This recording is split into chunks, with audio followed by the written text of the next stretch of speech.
Hayyee akkam jirtu? Nageenyi Rabbii bakka jirtanitti isin haa baay'atu. Mee har'a mata duree leenjii guddina dhuunfaa jedhu bakka gurguddoolee 15tti qoodnee kan ilaallu ta'a. Hanga xumuraatti nu faana ta'an affeerraa keenya tokko tokko isaanii leenjiin kun kan isin fayyadu akkasumas immoo paarsonaal diivelopmentiin kun dhuunfaa keenyatti akkamitti akka guddannu daandii kan nu agarsiisu ta'a. Hanga xumuraatti nu faana bu'aan ammas irra deebiidhaan affeerraa keenya. Anis hanga xumuraatti turtii kan isin waliin taasisu Arboor Miidiyaa Neetwoork irraa Kaliil. Jalqaba irratti leenjii guddina dhuunfaa haa ilaallu. Leenjii guddina dhuunfaa jechuun mata isaatiitti maali? Leenjiin guddina dhuunfaa yookiin paarsonaal diivelopment jennee kan ilaallu mata duree jireenya imalaa of ijaaruun karaa milkaa'inaatti nama ceessu keessaa isa tokkodha. Namoonni hedduun karaa kana osoo hin beekin daandiin milkaa'inatti na ceessu daandii kami? Karaan an deemaa jiru isa kami? Kan jedhu hin ilaalan jechuudha. Bakka gurguddoo shanitti qoodnee yoo ilaallu jalqabni of beekuudha. Lammaffaan kaayyoo qabaachuudha. Sadaffaan barnoota guutuu qabaachuudha. Afuraffaan haala ofii fooyyessuu. Shanaffaa irratti immoo milkaa'ina argatu ta'a jechuudha. Mee isaan kana keessaa har'a of ijaaraa borummoo milkaa'aa mata duree jedhuun tokko jennee haa eegallume.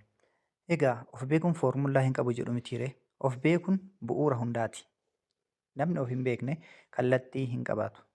Kana jechuun kallattiin hunduu kallattii isaa itti fakkaata waan ta'eef jechuudha. Of gaafadhu. Ani eenyu dhugumaan mee gaafii kan ofiif haa deebifnu hundumti keenya jechuudha. Lammaffaa irratti maaltu na kakaasa? Isa kanallee gaafii ijoo jireenya keenya ta'uu qabdi jechuudha. Sadaffaa irratti immoo kaayyoon koo maali? Namni isaan kanniin ofiif deebisu guyyaa guyyaan yaada kee barreessi. Yaada sammuu kee keessa jiru yoo dhugaadhaan guyyaa guyyaan barreessite ta'e mul'ata kee fuulduraa, karoora kee fuulduraa fi karaa kee fuulduraa arguu dandeessa. Inni lammaffaa irratti ilaallu immoo kaayyoo ijaaruu kallattii jireenyaati. Kaayyoo yoo ijaarte dhugumatti kallattii jireenyaa kee kaawwattee jirta jechuudha. Fakkeenya nama gaaraa gad jiru kan ilaali. Kaayyoon isaa sun immoo mul'anni gaara gubbaa jira. Kallattiin inni ittiin deemu immoo tokkoo isaatiin daayireekshina yookiin immoo kallattii kaatee jira jechuudha. Kaayyoon kee akkana ta'uu qaba. Tokko ifa ta'uu qaba. Karaa irra deemtu beekuu qabda. Lammaffaa kan safaramu yeroo itti deemtu yeroo itti geettu hangam akka ta'e hangam akka tursiisuu fi humna hangam akka si fixachiisu kan itti beektu ta'uu qaba jechuudha. Sadaffaa irratti kan yeroon daangeffame ta'uu qaba. Sa'aatii meeqatti bara kam keessa barana eegaltee bara dhufu maal milkeessuu barbaadda? Bara dhufu maal galma geessuu barbaadda? Bara dhufu immoo maaliin galma geettee kaayyoo fi karoora kee dhugaadhaan mul'isuu barbaadda? Kan yeroodhaan deeggarame ta'uu qaba jechuudha. Namni hundi si wajjin hin deemu garuu kaayyoon kee si filachiisa. Inni kun eenyummaanuu kaayyoo kee si wajjin xumuruu, si wajjin eegaluu, si wajjin imaluu hin danda'u. Kaayyoon kee garuu dirqama si filachiisa jechuudha. Eenyu waliin akka deemuu qabdu, eessa akka deemuu qabdu. Egaa mee itti aansine haa ilaallu ofitti amanuu. Humna keessa keetii si dabala yookiin immoo si cimsa jechuudha. Ofitti amanuun kee eenyummaa keetu akka ati bartee eenyu akka taate si gootumsa yookiin immoo si cimsa jechuudha. Amaanaa barumsa milkaa'inaa keessaa inni jalqabaa ofitti amanuudha waan ta'eef jalqaba irratti ofitti amanuus bakka lamatti qoodnee yoo ilaalle of jajjabeessita. Lammaffaa irratti immoo dogongora irraa baratta jechuudha. Kanaaf dogongora kee irraa baradhu ofii keetii immoo of jajjabeessi. Eenyummaan dhufee siin jajjabeessu waan ta'eef jechuudha. Ani ni danda'a ni milkaa'a jedhiitii kaayyoo fi karoora kee qabattee ofitti amantee imala kee buute taanan iddoo abjuu keetii ga'uun kee hin oolu waan ta'eef. Kutaa kana keessatti immoo murannoo fi sirna ilaalla. Diisippiliin isa jedhamu san jechuudha. Namni tokko dhugumatti diisippiliinii gaarii qaba yookiin immoo murannoo fi sirna gaarii qaba yoo jenne sirna ijaaruu guyyaa guyyaan milkaa'ina dhugaa akka fiduuf yookiin immoo akka kennuuf ni beeka jechuudha. Kanaaf sirnichi eessarraa ijaaruu akka dandeessu jalqaba irratti ni murteessita. Hojii xiqqoo guyyaa guyyaan hojjedhu. Lammaffaa irratti immoo yeroo kee to'achuuf yaali. Yoo yeroo kee dhugaadhaan to'atte ta'e guyyatti daqiiqaa 30 maal akka hojjette barnoota daqiiqaa 30 sochii qaamaa daqiiqaa 30 kitaaba dubbisuu daqiiqaa 30 isaanuma kana mee jalqabuuf barsiisi. Sana booda jijjiirama guddaa kan argitu ta'a. Kutaa itti aanus waliin haa ilaallu. Kutaa kana keessatti immoo ilaalcha gaarii qabaachuudha yookiin immoo isa maayindiseet jennuun san jechuudha. Sammuu kee keessatti wantoonni garaagaraa kaayyoon kee barnoonni akkasumas sochiin qaamaa milkaa'inni kun hunduu si keessa deddeebi'a jechuudha. Yaada keessa jabeeffadhu. Yoo yaada keessa keetii yookiin immoo yaada keessoo keetii jabeeffatte taate jireenya keessatti jabaa taate jechuudha. Kanaaf mee isa kana immoo bakka lamatti qoodnee amma isaa ilaallu. Rakkoo barnoota keetii beekuu qabda jechuudha. Jalqaba irratti rakkoon barnoota kee keessatti si mudatu yookiin immoo barnoota irratti rakkinatti qabdu maali? Isa yoo beekte deebii yoo deebiste dhugumatti karaan kee sun kaayyoon kee sun galma siif ga'a jechuudha. Lammaffaa irratti maalirraa barachuu danda'a jedhii yaadi. Wanti irraa barachuu danda'a jettee yaadde sun immoo salphamatti kaayyoo keessan karoora keessan akka ifatti argitu si taasisa jechuudha. Namni yaada isaa injifate addunyaa injifata. Namni yaada isaa immoo hin injifatin addunyatu isa injifataa jechuudha. Kanaaf ati kam keessa jirtaa of madaali. Kutaa itti aanus mee waliin haa ilaallu. Naannoo sirrii filachuu.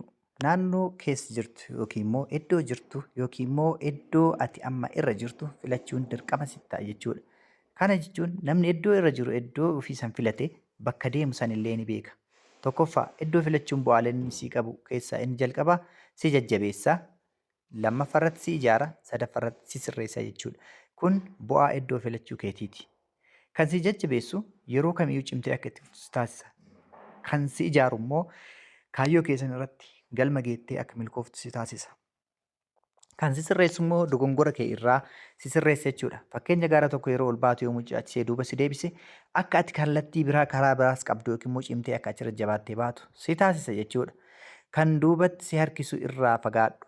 Kana jechuun nama kufaatiif waan hin taaneef si saaxilu, karaa hin taaneef si ajaju irraa fagaachuu qabda jechuudha. Itti aanuudhaan immoo kan duubatti si harkisu eenyumaa yoo ta'e yaada kee gadhee yookiin immoo yaada hin taane sammuu kee keessaa maddes yoo ta'e irraa fagaachuu qabda. Mee kutaa itti aanus waliin haa ilaallu. Yeroo bulchuu jedha. Yeroo kee akkamitti bulchita? Yeroo kee immoo akkamitti yeroon kee yeroo nama biraa irraa adda ta'a? Eenyumaafuu sa'aatiin jireenya keessatti nuu kennamte nama kamiifuu isa qabaataa beekaa hiyyeessa dureessaafis hundaafuu walqixxee sa'aatii 24 kan nuuf kenname. Kanaaf yeroo kee haala kamiin itti fayyadamta? Inni jalqabaa wanta barbaachisaa dursa godhi. Lammaffaa irratti immoo to-do list fayyadami. Guyyaa guyyaadhaan maal hojjedha kan jedhu fayyadami. Mee focus irratti haa xiyyeeffannu. Fakkeenyaaf what matters kaayyoo tokkoffaa irratti barnoota, lammaffaa irratti hojii ijoo, sadaffaa irratti fayyaadhaa, afuraffaa irratti jechuudha. To-do listii keessatti immoo wantoonni ati kaa'uu qabdu tokko isaatiin barnoota akkamitti akka barattu, daqiiqaa meeqa sa'a meeqa akka barattu, hojii hangam akka hojjettu, sochii qaamaa hangam akka gootu, kitaaba hangam akka dubbistu, dhuma irratti immoo tuyyuu hojiin dabalataa yookiin immoo hojiileen ati ofii keetii hojii dursuu qaban hojii ijoodha jettee hojjettu kam akka ta'an ni keetta jechuudha. Kanaaf maal si barbaachisaa? Plan, focus and achieve isaan kanneen ta'a jechuudha. Parsantiin 80 warra karooraan ala jiraatu, 20 immoo tuyyuu warra karoora kanaan hojjetee dhugatti hojiirra oolchu jechuudha. Kanaaf parsantuma 20 qofa yoo guyyaadhaan hojiirra oolchite ati immoo nama cimaa dhugatti gara parsantii 80 sanitti ceehu taata jechuudha. Kutaa kana keessatti immoo tarkaanfii fudhachuu ilaalla. Tarkaanfiin ati fudhattu tarkaanfii akkamiiti laata? Tarkaanfii gara kaayyoo milkaa'ina keetti si geessu immoo tarkaanfii gara kufaatii gadi si buusaa jiru san ilaalii addaan filadhu jechuudha. Jalqaba irratti har'a jalqabi. Lammaffaa irratti immoo tarkaanfii xiqqoo itti fufi. Sadaffaa irratti tarkaanfiin xiqqoon bu'aa guddaa siif kenna waan ta'eef har'a jalqabi kan jedhu yeroo ilaallu yeroo gara amma dhufeetti yookiin immoo gara amma deemaa jirtutti ilaali. Yoo milkaa'inaaf deemaa jiraatta ta'e jalqaba bu'aa kee itti aansitee hojiidha. Itti aansitee pilaanii, itti aansitee yaada. Sana booda kaayyoo keetii. Kaayyoo keetti aan immoo milkaa'inni kee ni dhufa jechuudha. Isaan kanneen tokko isaa isteeppii isaatiin yookiin immoo sadarkaa isaatiin ati gara milkaa'inaatti itti fufi. Tarkaanfii fudhachuu qabda. Bakka dhaabbattu dhaabbattee karoora baasaa ooluun hin taatu jechuudha. Mee kutaa itti aanu waliin haa ilaallu. Barnoota itti fufaadha. Kutaa kana keessatti kan ilaallu jechuudha. Namni tokko barnoota qaba jedheetiin barnoota eegalee adda kutuu, manaajimentii ni barataa adda kutaa, opereeshinii ni barataa adda kutaa, injiinaringii ni barataa adda kutaa, akkaawuntiingii ni barataa adda kutaa. Kanaa miti jechuudha. Barnoota itti fufiinsa qabu maaliif akka barattu kaayyoon kee milkaa'inni kee eessa akka ta'e beektee barachuu qabda. Tokko kitaaba dubbisi. Guyyaa guyyaadhaan kitaaba dubbisi. Namni gaafa dubbisuu dhaabu du'uu eegalaa jedhama. Lammaffaa ogummaa haaraa baradhu. Sadaffaa irratti immoo namni barachuu dhabe guddina dhaabee jira jechuudha. Namni barachuu dhaabnan guddina akka dhaabe beekuu qabdan. Kanaaf namni tokko akkamitti akka dubbisuu qabu, ogummaa akkamiitiin barnoota guddina akkamiitiif milkaa'inatti akka tattaafatu baradhu. Guddatuu kee itti fufta waan ta'eef yoo guddatte immoo jiraachuu kee itti fufta waan ta'eef jechuudha. Kanaaf kutaa kana keessatti gabaabumatti barnoota itti fufuu akka qabnu nu ibsa. Mee kutaa itti aanu haa ilaallu. Fayyaa sammuu fi qaamaati kutaa kana keessatti kan ilaallu. Namni tokko dhugumatti fayyaa sammuutii fi qaamaa ni qaba ka jennu yoo akkam ta'e akka ta'e mee haa ilaallu. Tokko hirriba gahaa rafuu qaba. Sochii qaamaa bareeda taasisuu qaba. Yaada gaarii qabaachuu qaba. Fayyaan bu'uura milkaa'inaati waan ta'eef. Kanaaf hirriba gahaa kan jennu hirriba gahaan jireenya kee tasgabbeessa. Kanaaf hirriba gahaa rafuu qabda. Sochiin qaamaa fayyaa fi humna keessiif dabala. Yaada gaarii yoo qabaatte immoo yaadni gaariin jireenya keetiif bu'aa guddaa siif qaba. Kutaa kana keessatti fayyaa fi qaamni keenya yoo wal simate jireenya kee gara milkaa'inaatti kan si geessu ta'uu ilaalla jechuudha. Mee kutaa itti aanutti osoo hin dabarin yoo isinitti tole sheer koppii liink gochuudhaan namoota hiriyoottan keessaniifis daddabarsaa. Mana keenyallee yoo isinitti tole sabskiraayib gochuu hin irraanfatinaa. Harbour Miidiyaa Neetwoork. Kutaa kana keessatti immoo of danda'uu, of madaaluu ilaalla jechuudha. Of madaaluun bakka lamatti qoonnee yoo ilaalle salphumatti maal hojjedhee jettee of gaafachuu qabda jalqaba irratti yeroo of madaaltu. Ani maal hojjedhee hanga ammaa maal keessa jira, maal hojjedhee jira, maal dabarsee jira. Lammaffaa irratti immoo maal fooyyessuu qaba. Torbaanitti yeroo tokko of ilaali. Yoo kana goote ta'e akka nama dhukkubsatee mana yaalaa yeroo yeroodhaan deddeebi'u osoo hin ta'in akka nama osoo hin dhukkubsatiin mana yaalaa dhaqee yeroo yeroodhaan qoratamuuti jechuudhaati. Sirna guddina guyyaa guyyaan yoo kan dabaltu taate jalqaba irratti of ilaaluu maal hojjedha takka har'a maal keessa oola maal fooyyessuu qaba lama sadaffaa maal haaraa barachuu qaba kan jedhullee of madaalta jechuudha. Mee kutaa itti aanullee waliin haa ilaallu. Kutaa of madaaluu keessatti argine waan ta'eef kutaan itti aanu maal ta'a laata? Kutaa kana keessatti sodaa injifachuu kan jedhu ilaalla jechuudha. Sodaanis milkaa'ina irraa akkamitti akka duubatti nu hambisu salphumatti kan ilaallu taas keessatti. Tokkoffaa sodaa injifachuudhaaf wanti nu barbaachisu yaalii jalqaba sodaachisaa ta'a.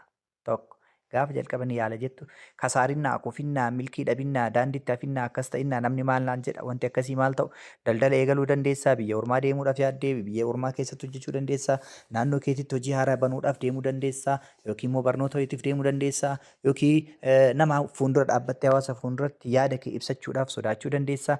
Isaan kanniin hundaayyuu jalqaba nama sodaachisa. Isa kana cabsitee of keessaa baasuu qabda jechuudha. Lammaffaa irratti kufuun barnoota. Fakkeenya barataan tokko daree tokko keessatti yoo kufe achumaan mana barumsaas deebi'uu dhiisee bara itti aanu achi yoo hafe ta'e kuni sodaa guddaa isa keessa jiru sana jechuudha. Bara dhufu bara itti aanu akka ceehu kutaa kana deebi'ee baratee kutaa 4 gara 5tti akka ceehu irra deebi'ee kutaa 4 barachuu hin sodaanne yoo ta'e immoo cabse yoo ta'e ni mo'a jechuudha namni kun. Sodaan keessa milkaa'ina fuuldura keetii mootuu akka cimu si taasisa. Kanaaf sodaa keessaa gubaatu ati nama milkaa'aa taata jechuudha. Sodaa injifachuun milkii bira si geessa waan ta'eef yaaliin jalqabaa cimina keessi agarsiisa. Kufuun barnoota irratti akka ati cimtee caaltu si taasisa. Milkaa'inni immoo fuulduratti yoo sitti mul'ate ta'e ati sodaa cabsitee ceete taanan wanta kamirrattuu ni milkoofta jechuudha. Obboleessi kee obboleettii eegaluu keetiin dura wantuma kamuu sodaa waan jedhuuf keessaa cabsuu qabda. Viidiyoo kana hordofuuf yookiin immoo viidiyoo kana dalaguudhaafis osoo sodaa qabaadhe ta'ee gama kana dhufee hin dalagu ture jechuudha. Mee kutaa itti aanus waliin haa ilaallu. Kutaa kana keessatti immoo hoogganummaa ofii akkamitti namni tokko ofii of hoogganuu danda'a? Jalqaba irratti mee hoogganummaa kana bakka lamatti qoonnee haa ilaallu. Of bulchuu qabda jalqaba irratti of bulchi. Lammaffaa irratti immoo itti gaafatamummaa fudhadhu. Namni kana godhe immoo kan of hin bulchine hin hoogganamu waan ta'eef. Eenyumaafuu hin hoogganamu ofis hoogganuu hin danda'u waan ta'eef jechuudha. Jalqaba irratti yaada filadhu. Yaada gaarii yoo filatte hoogganuu eegalta jechuudha. Kaayyoo qabaadhu lammaffaa irratti. Kaayyoon kee kaayyoo jabaa ta'uu isaa hubadhu. Yoo kaayyoo bareeda ta'uu isaa hubatte dhugumatti of hoogganuu dandeessa. Sadaffaa irratti immoo tarkaanfii fudhadhu. Namni tarkaanfii fudhate tokko immoo hooggansa mataa ofii irratti cimaa ta'uu agarsiisa. Kanaaf tarkaanfii fudhachuun jalqabi. Jalqaba irratti xiinxalli akkaatuma sadarkaa isaatiin barnoota kee itti fufi. Tarkaanfii kee immoo oduu adda hin kutin itti fufi cimaa ta'i milkaa'ina kee irratti immoo of madaalaa deemi dhuma irratti immoo hoogganaa jabaa taata waan ta'eef mee kutaa itti aanus waliin haa ilaallu. Kutaan hoogganummaa yookiin immoo of hoogganuu kana fakkaata. Galataa fi gammachuu ilaalla jechuudha kutaa kana keessatti. Sababni kanneen hanga ammaa baranne barnoota kutaawwan dabran hanga ammaa ilaalaa turre keessatti galataa fi gammachuun hin jiru yoo ta'e wantoottan gara garaatti nu mudata jechuudha. Fakkeenya namni galataa fi gammachuu qabu waan ijoo lamaan kana raawwachuu qaba. Wanta qabdu galateeffadhu. Rabbii kee galatoonfadhu, wanta inni sii kenne galatoonfadhu, fayyaa qabaachuu, nagaan baatee galuu galatoonfadhu, umrii sii kennuu isaa galatoonfadhu, qabeenya qabdu galatoonfadhu, beekumsa qabdu galatoonfadhu, jajjabina qabdu galatoonfadhu, wanta ati namarraa adda inni si godhee sii kenne hundaayyuu galatoonfadhu. Kan namaan qixa sii kenne illee galatoonfachuu qabda jechuudha. Kan galatoonfataniif ni dabalama waan ta'eef.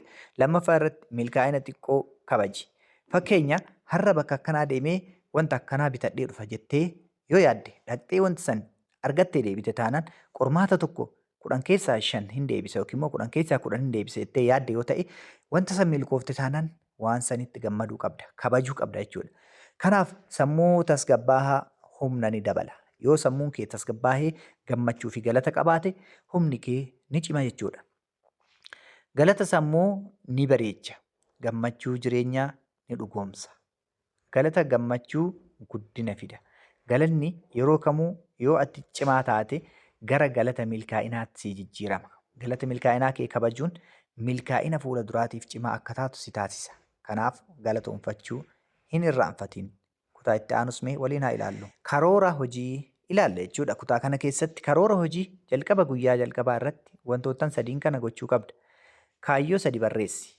Lammaffaa irratti hojiitti hiiki kaayyoo 3 barreessite san. Sadaffaa irratti immoo of madaali. Wanta barreesse 3 san hojiitti hiikee moo hin hiiknee of madaaluu qabda. Kan torbanii keessatti milkaa'ina ilaali. Dogongora sirreessi. Kaayyoo haaromsi. Yoo isaan kana raawwatte ta'e dhugumatti ati nama cimaa, nama karoora malee milkaa'ina bu'aa qabeessa ta'e tokko fiduu danda'u. Nama karoora malee jiraataa jiru miti jechuudha. Karoorri hojii milkaa'ina fuula duraa siif fida waan ta'eef kutaa itti aanus mee waliin haa ilaallu. Yoo isinitti tole share, subscribe gochuun hin irraanfatinaa. Like gochuullee yaada keessanis gara koomentiitiin nuuf kaa'a.